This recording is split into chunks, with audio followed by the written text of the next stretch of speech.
Good morning to all. Hope everyone is safe and healthy.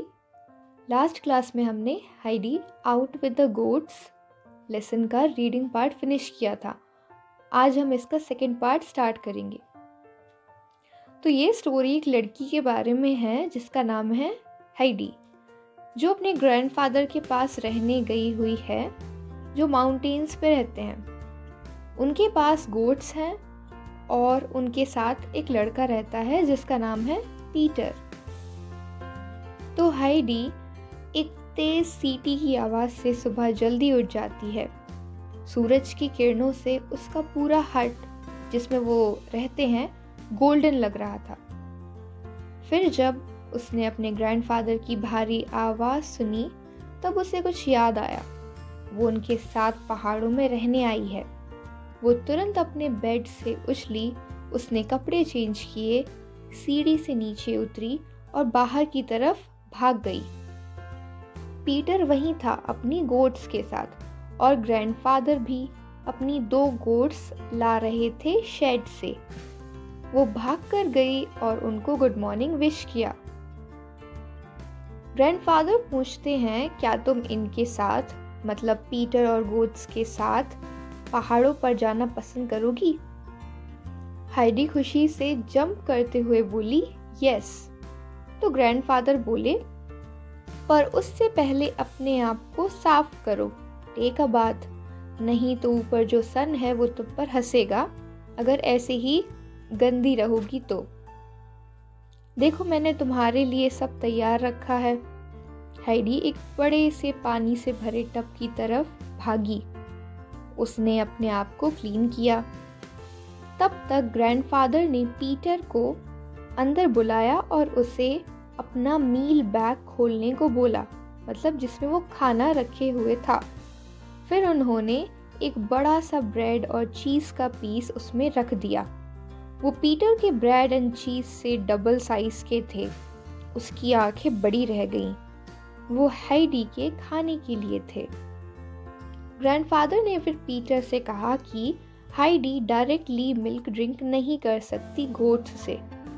तुम्हारी तरह ये बोल ले लो और ध्यान देना कि वो 2 मिल्क से भरे हुए बोल फिनिश करे। उसका ध्यान रखना, उसे चोट ना लग जाए। और हाइडी बिल्कुल तैयार थी। हाइडी के ग्रैंडफादर ने उससे कहा कि जब वो वापस आए तो सीधा टब में जाए। अगर वो गोट्स की तरह ऐसे ही घूमती रहेगी तो उसके पैर गंदे हो जाएंगे। हाइडी और पीटर गोट्स के साथ निकल पड़े। गोट्स हर डायरेक्शंस में भाग रही थीं। पीटर उनके पीछे पीछे जा रहा था, सीटी बजाता हुआ, आवाज़ लगाता हुआ, अपनी छड़ी घुमाता हुआ, जिससे सब गोट्स साथ रहें। हाइडी के आसपास फ्लावर्स ही फ्लावर्स थे। उसने कई तोड़ भी लिए रास्ते में। पीटर ने हाइडी से कहा, तुम गिर मत जाना यहाँ। तुम्हारे ग्रैंडफादर ने मुझसे तुम्हारा ध्यान रखने को कहा है। हमें एक लंबा रास्ता तय करना है। सबसे ऊंची पहाड़ की चोटी पर एक पक्षी बैठता है और वो शिकार करता है। दोनों कुछ दूर तक चढ़े। पीटर ने अपना बैग नीचे रखा और ग्राउंड पर लेट गया। हाइडी उसके पास बैठ गई और वहाँ की साइलेंस और ब्यूटी को एंजॉय कर रही थी। ऊपर बादलों का शेप उसके फ्रेंड्स के फेस जैसा लग रहा था। अचानक हाइडी ने सिर के ऊपर एक जोर की आवाज़ सुनी। ऊपर देखने पर पता चला वो एक बर्ड थी। उसने आज तक इतनी बड़ी बर्ड कभी नहीं देखी थी। वो गोल गोल घूम रही थी सर्कल्स में। उसने पंख फैला रखे थे और बहुत तेज चिल्ला रही थी। हाइडी ने पीटर से कहा, पीटर पीटर उठो, वो बड़ी सी बर्ड यहाँ है, देखो। पीटर उसे देखता रहा। वो और ऊंची उड़ने लगी और पहाड़ के पीछे कहीं गायब हो गई। पीटर ने अब सभी गोट्स को बुलाया। हाइडी भी भाग रही थी, गोट्स को स्टेम चबाते हुए देख रही थी। पीटर ने मील निकाला। मतलब खाना निकाला। हाइडी ने पीटर के साथ खाना शेयर किया, जिससे वो बहुत खुश हो गया। हाइडी गोट्स के नाम जानना चाहती थी। पीटर उन्हें अच्छे से जानता था। पहली थी टर्क, उसके बड़े बड़े सींग थे, हमेशा लड़ने को तैयार।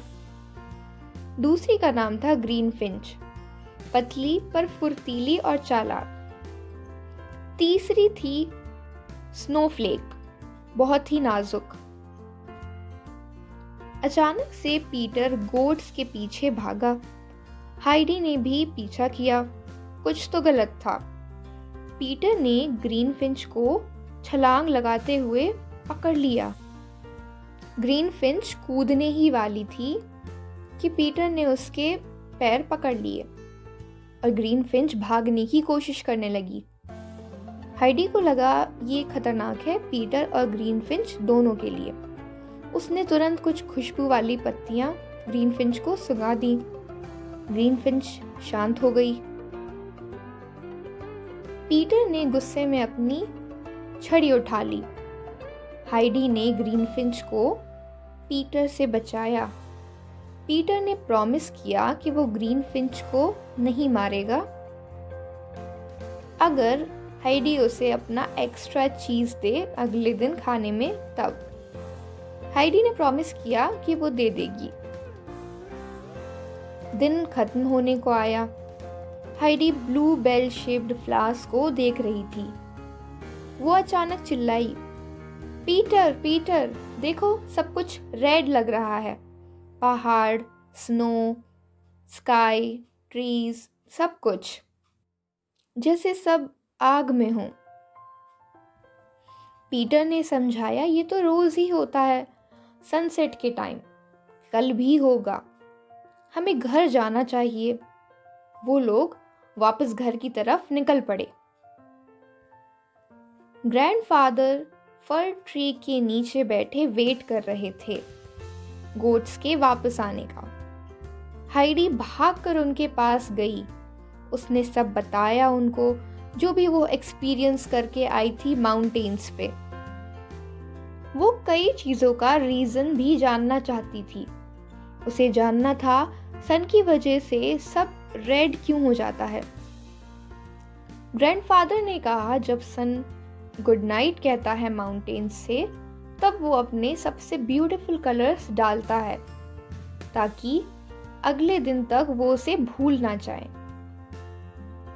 हाइडी इस एक्सप्लेनेशन से खुश थी और नेक्स्ट डे का वेट नहीं कर पा रही थी। उसे फिर से पहाड़ पर जाना था गोट्स के साथ और सन को माउंटेन्स से गुड नाइट कहते हुए देखना था। फिर वो सो गई। सपने में उसको चमकते हुए माउंटेन्स दिखाई दिए, जहाँ पर हर जगह रेड रोजेस थे, जिसमें स्नोफ्लेक यहाँ वहाँ उछल रहा था। क्या आपको पता है स्नोफ्लेक किसका नाम था? एक गोट का। ग्रैंड पेरेंट्स घने पेड़ों की तरह होते हैं जो हमेशा हमें अपनी ठंडी छाया देते हैं। वो हमें हमारे पेरेंट्स से भी ज़्यादा प्यार करते हैं और वो सबसे ज़्यादा खुश तब होते हैं जब वो अपने ग्रैंड चिल्ड्रन के साथ वक्त बिताते हैं। तो ये थी हाइडी और उसके ग्रैंडफादर की स्टोरी। आई होप आपको ये अच्छी लगी होगी। क्या आपको पता है माउंटेन्स कितने इम्पोर्टेंट होते हैं? वो हमें हमारे दुश्मनों से बचाते हैं, दूसरी कंट्रीज़ के दुश्मनों से, और वो बारिश लाने में भी हेल्प करते हैं। आपको लेसन का PDF नीचे मिल जाएगा। पेज नंबर 32 पर आपको कुछ क्वेश्चंस दिए हुए हैं। एक्चुअली कुछ ग्रुप ऑफ वर्ड्स दिए हुए हैं। अगर उनका कोई कंप्लीट सेंस है तो वो सेंटेंसेस कहलाएंगे, अगर नहीं है तो नहीं कहलाएंगे। तो इनमें से जो जो कंप्लीट सेंटेंसेस हैं उनके सामने आपको टिक लगाना है और जो नहीं है उनके सामने आप क्रॉस लगा सकते हैं। उसके बाद पेज नंबर 33 पर कुछ सेंटेंसेस दिए हुए हैं, आपको बताना है कि ये कौन से टाइप के हैं।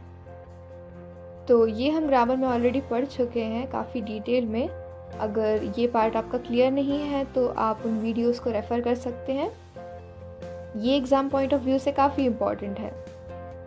तो हमें पता है सेंटेंसेस 4 टाइप्स के होते हैं: डिक्लेरेटिव, इंटेरोगेटिव, इम्पेरेटिव और एक्सक्लेमेटरी।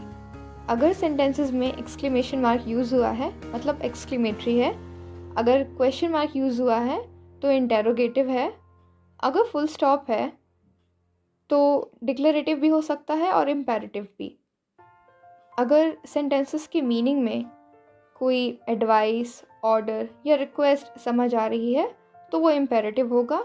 अगर कोई स्टेट, हैपनिंग या कोई एक्शन हो रहा है तो डिक्लेरेटिव। डिक्लेरेटिव सेंटेंसेस को ही असर्टिव सेंटेंसेस कहते हैं, तो यहाँ पर आपको कंफ्यूज नहीं होना है। उसके बाद पेज नंबर 34 पर आपको कुछ कंपाउंड वर्ड्स बनाने हैं प्राइमरी वर्ड्स को ज्वाइन करके। अगर आपको कोई भी डाउट है इस लेसन में तो आप मुझे कांटेक्ट कर सकते हैं। Thanks for watching. Have a nice day ahead.